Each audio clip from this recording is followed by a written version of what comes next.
கிமு 9. யாக்கோப்பு ஏசா இரு சகோதரர்களினுடைய கதை. ஈசாக் ஆபிரகாமின் மகன். அவர் தன்னுடைய 40வது வயதில் ரெபெக்காவை மணக்கிறார். அவர்கள் இருவரும் மகிழ்ச்சியான வாழ்க்கை வாழ்ந்து வந்தார்கள். ஈசாக் இறை விசுவாசத்தில் தந்தை ஆபிரகாமை போலவே சிறந்து விளங்கினான். கடவுளுக்கு பலிகள் செலுத்துவதிலும் அவருக்கு பயந்து நடப்பதிலும் அவர் ஆபிரகாமை போலவே இருந்தார். கடவுள் ஈசாக்கிற்கு ஏராளமான செல்வங்கள் கொடுத்து அவனை ஆசீர்வதித்தார். ஒரே ஒரு செல்வத்தை தவிர, அது குழந்தை செல்வம். தனக்கு குழந்தை இல்லையே என்று வருந்தினாலும் ஈசாக் கடவுளின் வழியை விட்டு விலகவில்லை. அவரை மட்டுமே நம்பி அவரிடம் தன்னுடைய வேண்டுதல்களை சொல்லி வந்தார். ஈசாக்கின் உறுதியான நம்பிக்கையை கண்ட கடவுள் மனமிறங்கி அவனுக்கு குழந்தை செல்வம் கொடுப்பதென முடிவு செய்தார். ரெபெக்கா கர்ப்பமானாள். நீண்ட காலமாக கருவுறாமல் இருந்த ரெபெக்கா மிகவும் மகிழ்ச்சியின் எல்லைக்கு சென்றாள்.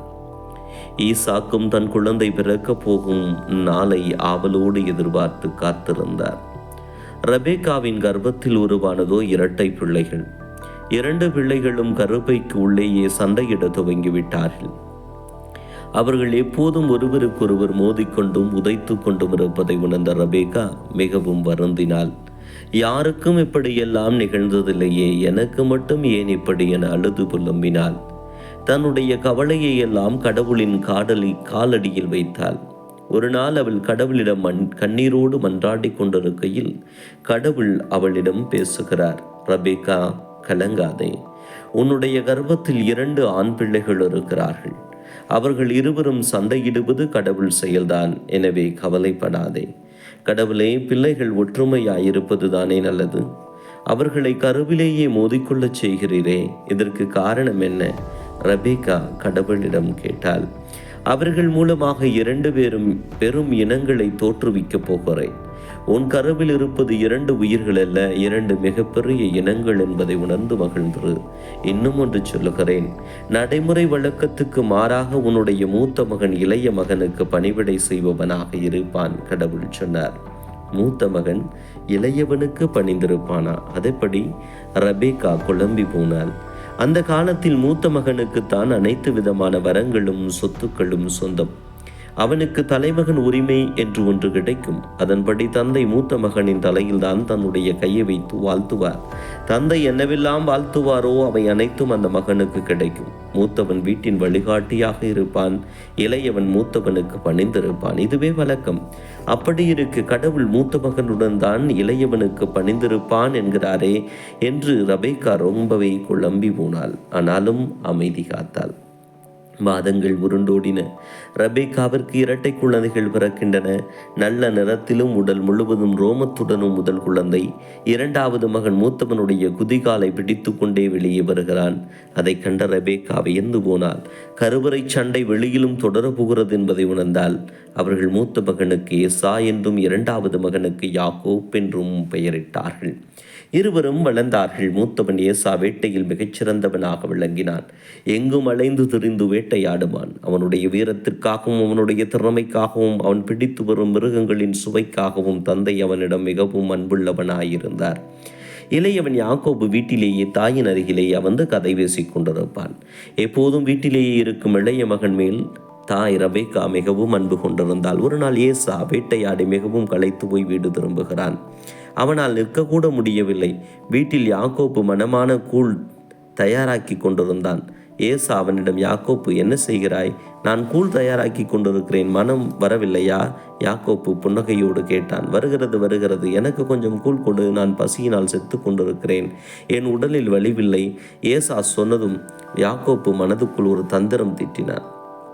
நீதான் வேட்டையில் மன்னனாயிற்றே, இன்றைக்கு எதுவும் கிடைக்கலையா? இல்லை சமைச்சு உண்ணும் அளவுக்கு பொறுமை இல்லையா? யாக்கோப்பு ஒரு தந்திர சிரிப்போடு கேட்டான். எனக்கு மிகவும் பசிக்கிறது, இப்போது பேசக்கூட வளவில்லை, சிறிது கூழ் கொடு, ஏசா கேட்டான். சரி, நான் உனக்கு கூழ் தருகிறேன், பதிலுக்கு நீ என்ன தருவாய்? என்ன வேண்டுமோ கேள், தருகிறேன், எனக்கு இப்போது உணவுதான் முக்கியம், ஏசா சொன்னான். சரி, உன்னுடைய தலைமகனுக்குரிய உரிமை எனக்கு தந்துவிடு, பின்பு இந்த மனமும் சுவையும் நிறைந்த கூளை நீ பசியார உண்டு இளைப்பாரு. யாக்கோப்பு விஷயத்துக்கு வந்தான். சாவதை விட மேல் என்னுடைய தலைமகன் உரிமையை உனக்கு தருவதுதான். இனிமேல் எனக்கு தலைமகன் உரிமை வேண்டாம், நீயே வைத்துக்கொள். ஏசா சொன்னான், அப்படி சொன்னால் முடியாதே, நீ என்னுடைய தலையில் கை வைத்து சத்தியம் செய்து தர வேண்டும். யாக்கோப்பு கேட்க ஏசா யாக்கோப்பின் தலையின் மீது தன் கைகளை வைத்து ஆணையிட்டான். ஏசாவின் தலைமகன் உரிமை கைமாறி போனது. ஏசா தன்னுடைய 40வது வயதில் இத்தியர் இனத்தைச் சேர்ந்த யூதித், பஸ்மாத் என்னும் 2 பெண்களை மணந்தான். அவர்கள் ஏசாயின் பெற்றோருடன் ஒத்துப்போகவில்லை. ஏசாயின் பெற்றோர் இதனால் மிகவும் மனம் வருத்தம் அடைந்தார்கள். வருடங்கள் ஓடிக்கொண்டே இருந்தது.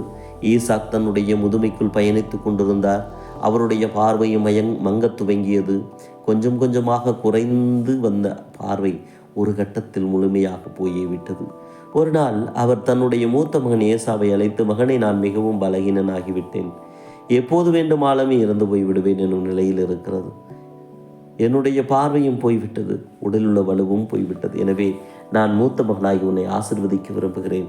அதற்கு முன்னால் ஒரு முறை உன் கையால் வேட்டையாடி கொண்டு வரும் விலங்கை உண்ண வேண்டும் என்று ஆசையாயிருக்கிறது.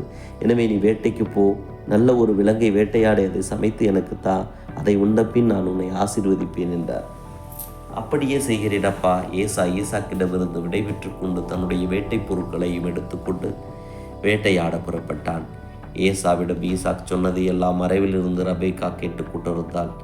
ஏசாவிற்கு எல்லா வரங்களும் கிடைப்பதை அவள் விரும்பவில்லை. தான் மிகவும் நேசிக்கும் யாக்கோப்புக்கு தான் வரங்கள் கிடைக்க வேண்டும், அதற்காக தவறான வழியில் கூட செல்லலாம் என்று அவளுடைய மனம் யோசித்தது. அவள் யாக்கோப்பை அழைத்து, மகனே, உனக்கு விஷயம் தெரியுமா? உன் தந்தை ஏசாவிற்கு ஆசிகளை வழங்கப் போகிறாராம் என்றார். அப்படியா? யாக்கோப்பு என்ன செய்வதென்று தெரியாமல் கேட்டான். ஆமாம், ஏசா வேட்டையாடி கொண்டு வர வேண்டுமாம். அதை உண்டதும் அவர் அவனுக்கு ஆசி வழங்கப்பாராம். அவர் சொன்னதையெல்லாம் நான் கேட்டேன். இப்போது ஏசா எங்கே? அவன் வேட்டையாடுவதற்காக போயிருக்கிறான்.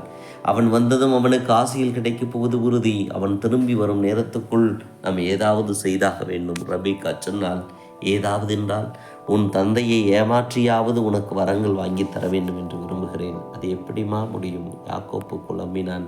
என்னிடம் ஒரு யோசனை இருக்கிறது. நீ போய் மந்தையிலிருந்து கொளுத்து 2 வெள்ளாடுகளை பிடித்து கொண்டு வா. நான் அவற்றை சமைத்து தருகிறேன். ஏசாவிற்கு பதிலாக நீ தந்தையிடம் போ. என் குரலை அவர் கண்டுபிடிக்க மாட்டாரா? அவருக்கு கண்கள் தான் பழுதை தவிர காது நன்றாக கேட்குமே. குரலை வைத்தெல்லாம் அடையாளம் காண மாட்டார். நீ அதை பற்றி கவலைப்படாதே. சரி, குரல் விஷயத்தை விட்டு விடுவோம். ஏசாவுக்கு உடல் முழுவதும் ரோமம் இருக்கும். எனக்கு உடல் ரோமமே கிடையாதே. அவர் சும்மா தொட்டு பார்த்தால் கூட குட்டு வெளிப்பட்டு விடும். அப்பாவுக்கு என்னை அடையாளம் தெரிந்தால் வரத்துக்கு பதிலாக சாபம் கிடைக்கும் இல்லையா? யாக்கோப்பு கேட்டார். பயப்படாதே, அவர் ஏதாவது சாபமிட்டால் அந்த சாபத்தை நான் வாங்கிக் கொள்கிறேன். நீ கொண்டு வரும் ஆட்டின் தோலை எடுத்து உன்னுடைய உடம்பில் கட்டி வைத்துக்கொள். அப்போது அவர் தொட்டு பார்த்தால் கூட ரோபம் இருக்கும் இல்லையா? ரெபெக்காவின் யோசனை கேட்ட யாக்கோப்புக்கு துணிச்சல் வந்தது. இதோ உடனே போய் 2 ஆட்டுக்குட்டிகளை பிடித்து வருகிறேன். ஏசா வருவதற்குள் நாம் காரியத்தை முடித்தாக வேண்டும். யாக்கோப்பு பரபரத்தார். ஓடிப்போய் மந்தையில் இருந்து கொளுத்த வெள்ளையாடுகள் 2 விடுத்து தாயிடம் கொடுத்தார். தாய் அதை மிகவும் சுவையாக சமைத்தாள். பின் யாக்கோப்பின் கைகளிலும் கழுத்திலும் வெள்ளாட்டின் தோலை வைத்து கட்டினாள். ஏசாவின் உடை ஒன்றை எடுத்து யாக்கோப்புக்கு அணிவித்தாள். பின் சமைத்தவற்றை யாக்கோப்பிடம் கொடுத்து தந்தையிடம் அனுப்பி வைத்தாள். யாக்கோப்பு நேராக தந்தையிடம் சென்றார். அப்பா, நான் ஏசா வந்திருக்கிறேன். என்ன மகனே, என்ன விஷயம்? உடனே வந்திருக்கிறாய்? வேட்டையாடி உங்களுக்கு அதை சமைத்து கொண்டு வந்திருக்கிறேன், யாக்கோப்பு சொன்னான். அதற்குள் வேட்டையாடி சமைத்து முடித்து விட்டாயா? இது எப்படி சாத்தியம்? நீ போய் கொஞ்சம் நேரம் தானே ஆகிறது, ஈசா கேட்டான். வேட்டையாடுவதற்கு நிறைய நேரமாகும் என்றுதான் நானும் நினைத்தேன். ஆனால் கடவுள் எனக்கு நல்ல ஒரு விலங்கை கொடுத்தார். விரைவில் என் வேட்டை முடிவதற்கு அவருடைய கருணைதான் காரணம், சொன்னான் யாக்கோப்பு. உன் குரல் யாக்கோப்பின் குரல் போல் இருக்கிறதே. ஈசாக் சொல்லியதும் யாக்கோப்பு உள்ளுக்குள் அடங்கி போனான். ஏனப்பா சந்தேகம்? இதோ உணவு, உண்ணுங்கள். யாக்கோப்பு பாத்திரத்தை ஈசாக்கின் கைகளில் வைத்தான். ஈசாக் சந்தேகம் நீங்காதவராக யாக்கோப்பின் கைகளை தடவி பார்த்தார். நிறைய ரோமம் இருந்தது. உன் உடம்பெல்லாம் முடியிருக்கிறது, ஆனால் குரல் யாக்கோப்பின் குரல் போலதான் இருக்கிறது. ஈசாக் மீண்டும் சந்தேகப்பட்டார். என்னப்பா இப்படி நம்பிக்கை இல்லாமல் பேசுகிறீர்கள்? நீங்கள் தான் போய் வேட்டையாடி வரச் சொன்னீர்கள். வேட்டையாடி களைத்து போய் வந்திருக்கிறேன். குரல் கொஞ்சம் கூட வித்தியாசம் தெரிகிறது. சகஜாதை, முதல் உண்ணுங்கள் என்றான் யாக்கோப்பு. ஈசாக்கு உண்டான். உண்டு முடித்த பின், உணவு மிகவும் சுவையாக இருக்கிறது மகனே, வா என் அருகில் வந்து எனக்கு ஒரு முத்தம் கொடு, ஈசாக்கு சொன்னான். யாக்கோப்பு அருகில் சென்று தந்தையை முத்தமிட்டான். அப்போது ஈசாக்கு அவனுடைய ஆடையை முகந்து பார்த்தான். யாக்கோப்பின் தாய் தந்திரமாய் ஏசாவின் ஆடை அணிவித்து அனுப்பியிருந்ததால் ஈசாக்கிற்கு ஏசாயின் வாசனையே வந்தது. உடனே தன்னுடைய சந்தேகங்களை எல்லாம் தூர போட்டுவிட்டு மகனுக்கு ஆசிகளை வழங்க துவக்கினார். மகனே, உன்னை கடவுள் நிறைவாக ஆசீர்வதிப்பார். நீ உன்னுடைய இனத்தினர் அனைவருக்கும் தலைவனாயிருப்பாய். உன் சகோதரன் உனக்கு பணிந்திருப்பான். நீயே எல்லாரையும் விட முதன்மையானவனாயிருப்பாய். உன்னை வாழ்த்துவோருக்கு வாழ்த்தும், சவிப்போருக்கு சாபமும் வந்து சேரும். நீண்ட ஆயுளுடன் நீ வாழ்வாய். ஈசாக் தன் மகன் ஏசா என்று நினைத்து யாக்கோப்பை வாழ்த்தி முடித்தார். உங்கள் வாழ்த்துகளுக்கு மிக்க நன்றி தந்தையே. யாக்கோப்பு மிகவும் மகிழ்ச்சியுடன் அவ்விடம் விற்று அகந்தான். நடப்பதையெல்லாம் மறைந்திருந்து கவனித்து கொண்டது ரெபெக்கா மிகவும் ஆனந்தமடைந்தாள். அவளது மனம் உற்சாகத்தில் துள்ளியது. சிறிது நேரம் சென்றபின் ஏசா வந்தான். கையில் வேட்டையாடி சமைத்த விலங்கின் கறி. ரெபெக்காவும் யாக்கோப்பும் ஒருவரை ஒருவர் பார்த்து கொண்டனர். ஏசா நேராக தன் தந்தையிடம் சென்றான். அப்பா, யாரது? நான் தான் அப்பா, உங்கள் மூத்த மகன் ஏசா. என் குரல் உங்களுக்கு புரியவில்லையா? ஐயோ மகனே, ஈசாக்கின் குரல் நடுங்கியது. என்ன தந்தையே, குரல் நடுங்குகிறது? இதோ உம்முடைய கட்டளைப்படி நான் வேட்டையாடி உணவு சமைத்து உங்களுக்கு கொண்டு வந்திருக்கிறேன். இதை ஏற்றுக்கொண்டு எனக்கு ஆசி வழங்குங்கள். ஏமாந்து விட்டேன் மகனே, ஏமாந்து விட்டேன். ஈசாக் புலம்பினார். ஏமாந்து விட்டீர்களா? யாரிடம் அப்பா? புரியவில்லையே. உன் தம்பி யாக்கோப்பு தான் என்னை ஏமாற்றி விட்டான். அவன் உன்னை போலவே செவிட்டு வந்து என்னிடமிருந்து எல்லா ஆசிகளையும் வாங்கி கொண்டு சென்று விட்டானே. அவனே எஜமானனாயிருப்பான் என்றும் ஆசி வழங்கி விட்டேனே. கடவுளே, தப்பு செய்து விட்டேனே. ஈசாக் தொடர்ந்து புலம்பினார். ஏசா அதிர்ந்தான். என்னப்பா இப்படி சொல்லுகிறீர்கள்? எல்லா ஆசிகளையும் அவனே வாங்கி விட்டேனா? எனக்கும் அதே ஆசிகளை வழங்குகள், நானும் அவளை போட்டு வளப்பெற வேண்டும். ஏசா பதட்டமாய் சொன்னான். இல்லை மகனே, அந்த ஆசி ஒரு முறைதான் வழங்கப்பட வேண்டும். என்னிடம் வேறு ஆசிகளும் இல்லை. நான் இப்போது என்ன செய்வது? நீ அவனுக்கு பணிந்திருக்கத்தான் வேண்டும். என்னை மன்னித்து விடு. ஈசா கலங்கினார். தன்னை ஏமாற்றிய யாக்கோப்பின் மீது ஏசா கடும் கோபம் கொண்டான். ஒருமுறை என்னுடைய தலைமகன் உரிமையை தந்திரமாக பறித்தான். இப்போது எனக்கான ஆசிகளையும் அபகரித்து கொண்டான். அவனை கொல்லாமல் விடமாட்டேன் என கொக்கரித்தான். இதை கேட்ட தாய் பயந்து போய் யாக்கோப்பை தன்னுடைய சகோதரன் இருக்கும் ஆரான் தேசத்துக்கு தப்பியோடுமாறு அவசரப்படுத்தினாள். யாக்கோப்பு அங்கிருந்து தப்பியோடினான். அண்ணன் ஏசாவிடமிருந்து தப்பியோடிய யாக்கோப்பு ஆரான் தேசத்தில் 20 ஆண்டுகள் வாழ்ந்தான். அதன் பின் சொந்த ஊருக்கு திரும்பினான். ஏசா சொந்த ஊரில் நிறைய செல்வம், ஏராளமான கால்நடைகள் என மிகவும் வளமான வாழ்க்கை வாழ்ந்து கொண்டிருந்தார். ஏராளமான வேட்கை ஆட்களும் அவரிடம் இருந்தார்கள். ஊரை நெருங்கிய போதுதான் யாக்கோப்பிற்கு தன் அண்ணன் ஏசாயிடம் சண்டையிட்டதும் துரோகம் இழைத்ததும் நினைவுக்கு வந்தது. அவ்வளவுதான், நாம் தொலைத்தோம். என் குடும்பத்தினர் அனைவரையும் ஏசா கொன்றுவிட்டு என் சொத்துக்களையும் அபகரித்து விடுவான் என்று பயந்து நடுங்கினார். ஏதாவது செய்து தன் அண்ணனின் கோபத்தை தணிக்க வேண்டும் என்று தனக்குள்ளே எண்ணிக்கொண்டார். அவர் தன்னுடைய பணியாட்களை அழைத்து, என் அண்ணன் கண்டிப்பாக என் மீது கடுமையான கோபத்தில் இருப்பார். எனவே நம்முடைய மந்தையை நீங்கள் 3 கூட்டமாக பிரித்து எனக்கு முன்னால் செல்லுங்கள். ஏசாவை சந்தித்தால் அது யாக்கோப்பு உங்களுக்கு தந்த நன்கொடை என்று சொல்லி அவரிடம் கொடுங்கள் என்று கூறினார். மந்தை 3 பிரிவுகளாக பிரிக்கப்பட்டது. 3 மந்தைகளும் யாக்கோப்புக்கு முன்னால் அனுப்பி வைக்கப்பட்டன. இதே நேரத்தில் ஏசாவின் பணியாளன் ஒருவன் ஏசாவிடம் வந்து ரகசியம் பேசினான். ஐயா, உம்மை ஏமாற்றி விட்டு தப்பியோடி யாக்கோப்பு இப்போது நாடு திரும்பி கொண்டிருக்கிறார். என்ன, யாக்கோப்பு வருகிறானா? உடனே நம்முடைய வீரர்கள் 400 பேரை கூட்டிச் சேருங்கள். அவனை எதிர்கொண்டு செல்ல வேண்டும். ஏசா கர்ஜித்தான். 400 பேர் கொண்ட படை யாக்கோப்பை எதிர்கொண்டு சென்றது. வழியில் ஏசா முதல் மந்தையை கண்டார். அந்த மந்தையை வழிநடத்தி கொண்டிருந்தவர் ஏசாயை கண்டு பணிந்து வணங்கி, ஐயா, இது உங்கள் சகோதரர் யாக்கோப்பு உங்களுக்கு அனுப்பிய அன்பளிப்பு என்றார். யாருக்கு வேண்டும் அவனுடைய அன்பளிப்பு? சொல்லிக்கொண்டே ஏசாவும் படையினரும் முன்னேறினர். அப்படியே வழியில் 2வது 3வது மந்தைகளையும் ஏசா நிராகரித்தார். விஷயம் யாக்கோப்புக்கு தெரிவிக்கப்பட்டது. யாக்கோப்பு மேலும் அதிகமாக அஞ்சி நடுங்கினான். அவர் தன்னுடைய நம்பிக்கைக்குரிய வேலையாட்களை அழைத்து, நீங்கள் என்னுடைய குடும்பத்தினரை பாதுகாத்து கொள்ளுங்கள், நான் போய் ஏசாவை சந்திக்கிறேன் என்றான். வேலையாட்களோ, வேண்டாம் தலைவரே, அது நமக்கு பெரிய தீங்காக அமையும். நீர் இல்லாவிட்டால் எங்களை வழிநடத்த யாரும் இல்லை, போக வேண்டாம் என்று தடுத்தார்கள். யாக்கோப்பு அவர்கள் அறிவுரையை கேட்கவில்லை. யாக்கோப்பு தனியாளாக ஏசாவை எதிர்கொள்ளச் சொன்னான்.